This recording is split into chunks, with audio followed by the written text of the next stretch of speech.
Estas son imágenes de la cámara corporal de los últimos momentos de la Katrina. De estrella de Instagram a asesina de un cártel, su última publicación la mostraba posando con una pistola dorada. Pero aquí se la ve desangrándose mientras un soldado intenta consolarla. Desde influencers que aparentaban tener una imagen perfecta, hasta modelos que estuvieron en fuga durante años, estas son las veces que las modelos de Instagram se metieron con las personas equivocadas. Número 4. Anjali Rayot. 20 de octubre de 2021. Una mujer con un traje de baño rojo camina hacia una hamaca junto a una lujosa piscina en Tulum, México. Publica un último video de Instagram con la descripción, vibrando con el océano.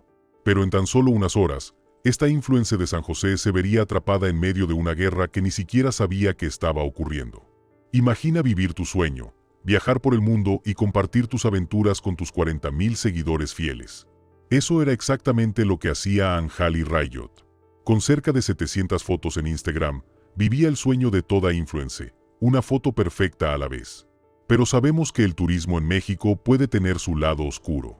Estos pueblos no siempre son los paraísos que parecen. A menudo también se convierten en campos de batalla. Y en lugares como Tulum, la línea entre un destino vacacional y territorio de los cárteles se difumina. Cárteles como el Cártel del Golfo y los Zetas han controlado estas zonas durante años. Estos grupos tenían más poder que el propio gobierno. Más al sur, en Tamaulipas, 3 ciudades principales ya estaban completamente bajo su control.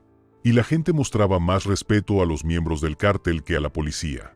Bueno, tenían que hacerlo si querían seguir con vida. Anjali había llegado a Tulum ese lunes para celebrar su próximo cumpleaños número 30 con su esposo, Utkar Srivastava. Su primera publicación la mostraba junto a la piscina del hotel donde se hospedaba, con una camiseta blanca, shorts floreados, sombrero y gafas de sol.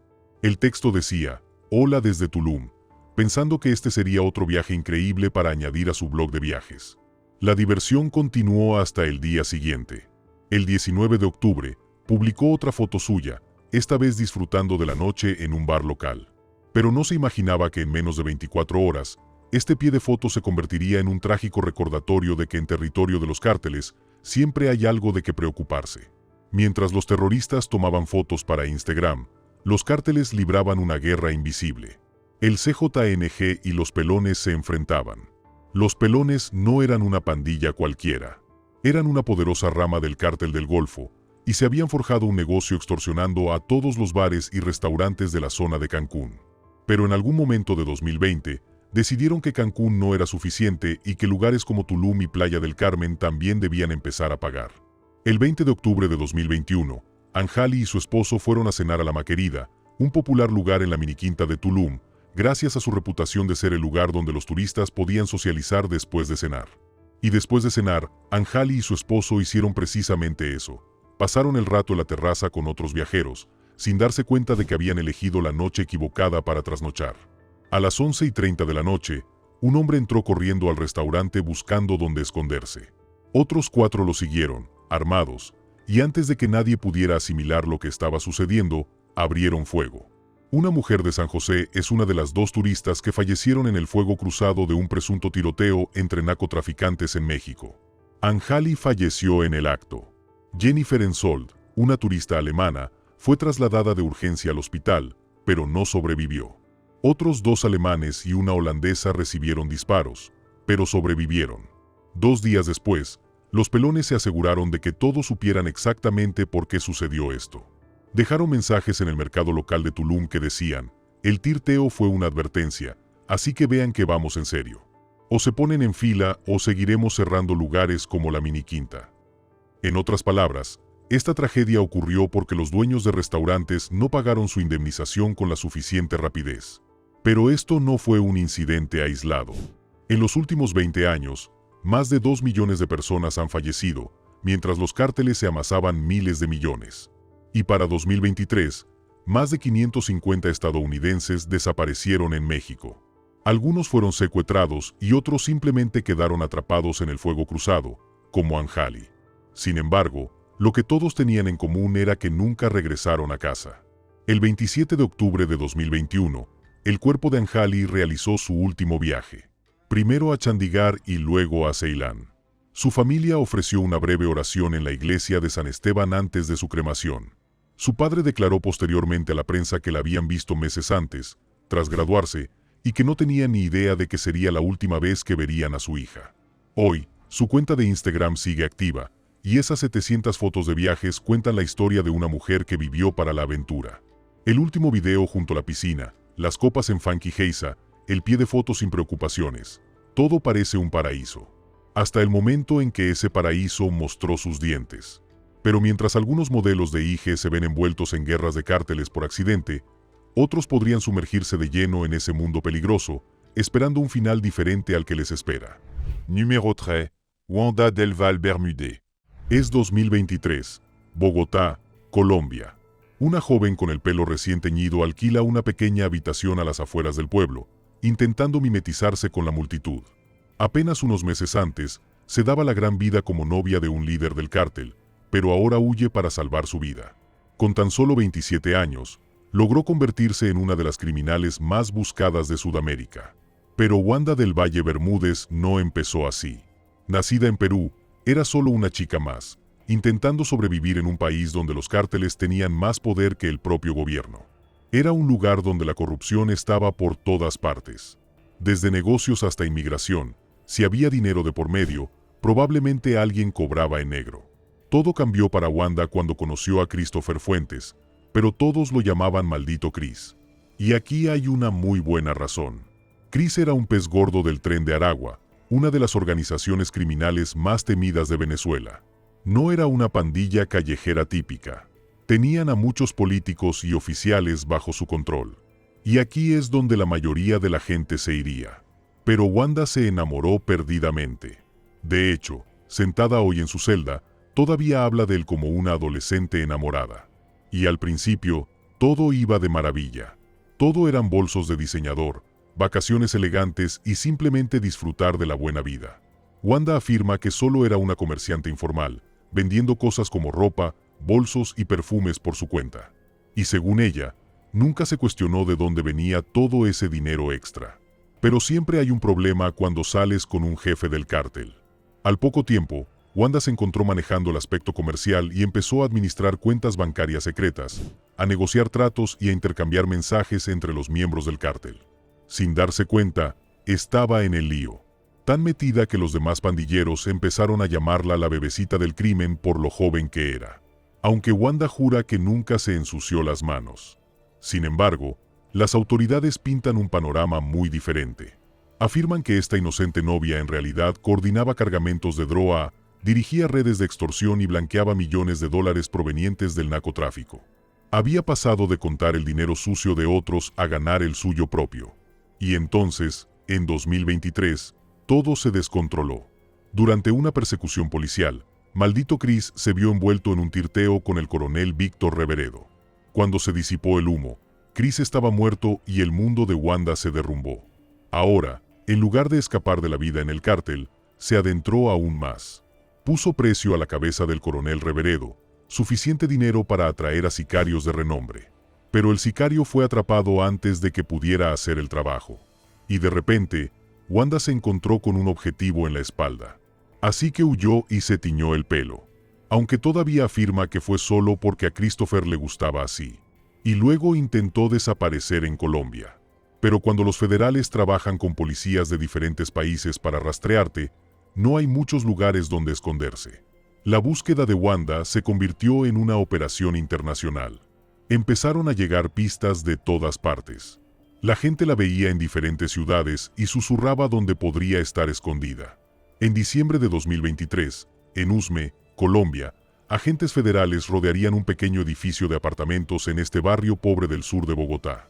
Y dentro, la mujer que llevan meses persiguiendo está a punto de recibir una llamada de atención que nunca esperó.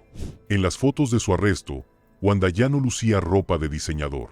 De hecho, todo lo contrario. Es como si no quisiera llamar la atención.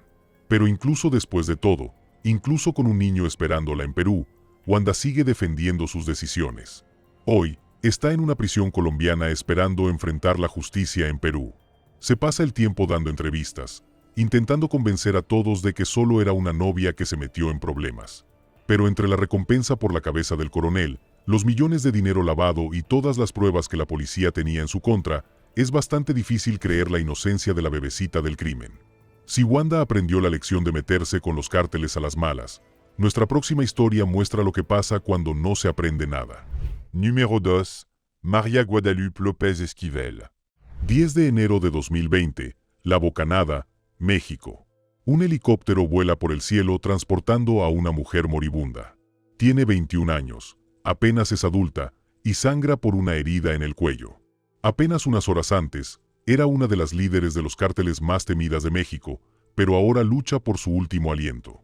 Para entender cómo María Guadalupe López Esquivel pasó de ser hija de un campesino a morir en un helicóptero del gobierno, debemos remontarnos a donde todo empezó. La hija de un granjero y una ama de casa se sienta frente al televisor, fascinada por los programas sobre poderosos capós de la DROA. Su favorito es La Arena del Sur, La Reina del Sur. Y aunque muchos veían estos programas y percibían las señales de alerta, la joven María vio un plan para el poder. Así que, con tan solo 18 años, toma una decisión que lo cambiaría todo. Huye de casa para unirse al cártel Jalisco Nueva Generación. El Mencho ha transformado a estos humildes productores de aguacate en el cártel más temido de México. Por primera vez, esta noche, el capo del cártel, el Mencho, es un hombre de $15 millones. Esa es la recompensa que el gobierno estadounidense acaba de aumentar y que se ha fijado por la cabeza de Rubén Aceguera Cervantes, alias el Mencho. Para María, adentrarse en la vida del cártel significaba que no había vuelta atrás. Pero no parecía importarle en absoluto. En cambio, creó una nueva identidad, la Catrina, en honor a la dama esqueleto de la muerte de México. Pronto, su cuenta de Instagram se convirtió en una ventana a la vida del cártel. Posaba con armas y mostraba joyas caras. Y entre cada publicación, se dedicaba a convertirse en algo mucho más peligroso que un simple miembro del cártel. Normalmente se empieza desde abajo, pero la Catrina era diferente. Su ascenso fue meteórico y en un año tenía su propio grupo de sicarios. Y quería darles un buen uso. 14 de octubre de 2019, Aguililla, México. La Catrina demuestra con precisión por qué el CJNG es tan temido. Planea y ejecuta una de las emboscadas policiales más sangrientas en la historia reciente de México, que dejó 14 agentes muertos y 9 heridos. La Catrina abrazó la violencia, supervisando personalmente las sesiones de tortura y planeando ataques. Sus historias de Instagram alternaban entre tutoriales de maquillaje y entrenamiento con armas. Un día presumía de su última adquisición y al siguiente coordinaba envíos de droga. Pero el karma es como un boomerang, y al final recibes lo que das. El 10 de enero de 2020, agentes federales recibieron un aviso sobre una casa de seguridad del CJNG en La Bocanada. Dentro, la Catrina estaba al mando. Cuando sonaron los primeros disparos, agarró su arma y empezó a disparar. Pero ni todos los chalecos antibalas del mundo pudieron salvarla de lo que sucedió después. Una sola bala le dio en el cuello. La chica que había orquestado la muerte de docenas de personas yacía entre los escombros, con la ropa empapada de sangre. Un soldado con una cámara corporal se arrodilló a su lado, intentando consolar a alguien que no había mostrado ningún consuelo a los demás. Cuando el helicóptero despegó, su misión no era detener a María, sino salvarla. Sin embargo, la Catrina nunca llegó al hospital. Falleció a causa de sus heridas en pleno vuelo. Y así, esta reina de Instagram que alguna vez comandó sicarios se fue, fallecida a los 21 años, con una última bala que demostró que ningún número de seguidores puede hacerte invulnerable. Hoy borraron el Instagram de la Catrina, pero sus fotos siguen circulando. Ropa de diseñador y armas bañadas en oro. Hay un último video que no encaja con sus sesiones de fotos cuidadosamente seleccionadas. Imágenes de sus últimos momentos desangrándose en el suelo mientras un soldado, entre todos, intenta consolarla. Dos versiones diferentes de la misma historia, excepto que una se filtra a través de Instagram y la otra a través de la implacable realidad. Ahora bien, mientras los últimos momentos de la Catrina fueron grabados, nuestra próxima reina del cártel solo fue descubierta en pedazos. Número 1. Jocelyn, la Flaca. 13 de abril de 2015, Matamoros, México. 3 hieleras de cerveza, en la parte trasera de una camioneta abandonada cerca de la frontera con Texas. Dentro, las autoridades mexicanas están a punto de hacer un descubrimiento que las dejará conmocionadas. Pero no es solo lo que encontraron, sino que solo pueden identificar a una de las víctimas por un tatuaje en lo que queda de su brazo. Un tatuaje que simplemente dice Nino. Pero para entender cómo una adolescente terminó desmembrada en una hielera, tenemos que remontarnos a donde empezó todo. Tamaulipas, México, principios de los 90. Mientras otras niñas jugaban con sus muñecas, Jocelyn Alejandro Niño aprendía una dura lección sobre la vida en territorio de los cárteles. O te conviertes en presa o depredador, y Jocelyn eligió convertirse en la depredadora más temible posible. El cártel del Golfo dominaba las calles desde antes de que naciera Jocelyn. Estos tipos eran increíblemente poderosos. Fueron quienes entrenaron a los infames Los Zetas, posiblemente algunos de los asesinos más brutales que México haya visto jamás. Y para cuando Jocelyn llegó a la adolescencia, buscaban nuevos reclutas. Ahora, a la mayoría de las chicas que se unen al cártel se les asignan roles sencillos. Cosas como vigilantes, contadoras de dinero y tal vez trampas para pandilleros rivales. Pero Jocelyn, ahora conocida como la Flaca, tenía otros planes. No solo aprendió a disparar, sino que lo hizo con maestría. Mientras sus antiguos compañeros se preparaban para su graduación de preparatoria, la Flaca estaba demasiado ocupada planeando operaciones tácticas y liderando su propio grupo de sicarios en los Ciclones, la facción más temida del cártel del Golfo. Pero en 2015, la Flaca cometió un error fatal.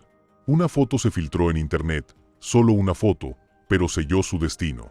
Allí estaba, una joven de sonrisa inocente, sosteniendo con naturalidad un rifle de asalto modificado. La imagen explotó en redes sociales, y la gente no podía creer que alguien con una apariencia tan normal pudiera ser parte de un cártel. Antes, los miembros de los cárteles podían actuar con relativa tranquilidad. Pero en la era de las publicaciones virales y las cámaras de los smartphones, la cara de la Flaca de repente estaba en todas partes. Una facción rival, los Metros, vio su oportunidad como si fuera el día. Así que compartieron esta foto en cuanto la consiguieron y se aseguraron de que llegara a todos los sitios web de rastreo de delitos en México. 12 de abril de 2015. En Tamaulipas, la Flaca y dos de sus cómplices desaparecen sin dejar rastro, y nadie sabe nada durante 24 horas. Algunos dicen que se fue a Texas, otros que se escondió. Pero la verdad, al parecer, es mucho más espantosa de lo que podríamos haber imaginado. A la mañana siguiente, las autoridades encontraron 3 hieleras en la parte trasera de una camioneta abandonada, y la brutalidad de lo que había dentro era una locura. El cuerpo de la Flaca había sido desmembrado, y justo al lado de las hieleras, un mensaje para todos los miembros de los Ciclones, criticándolos específicamente por permitir que una mujer llegara al poder en sus filas. Pero la cuestión con las rivalidades entre cárteles es que nunca son sencillas. Corrieron rumores de que la Flaca no fue asesinada por los Metros, sino por otra asesina conocida como la Gladys, del cártel de los Zetas. Algunos creen que fue personal, otros argumentan que, al fin y al cabo, solo son negocios. Pero la verdad falleció con la Flaca en esas hieleras. Hoy en día, el cártel del Golfo sigue reclutando adolescentes, ofreciéndoles la misma falsa promesa de poder y respeto que inicialmente atrajo a la Flaca a su red. Se enfocan en estos jóvenes sabiendo que cuanto más jóvenes son, más fáciles son de controlar y más dispuestos a correr riesgos. Al final, la foto viral de la Flaca, la que la mostraba sosteniendo con orgullo su arma, se convirtió en su último legado. Su sonrisa inocente contaba una historia, pero esas cervezas frías contaban otra, y en algún lugar ahí se esconde una verdad sobre un adolescente que creía poder vencer a los cárteles en su propio juego, hasta que el juego la alcanzó.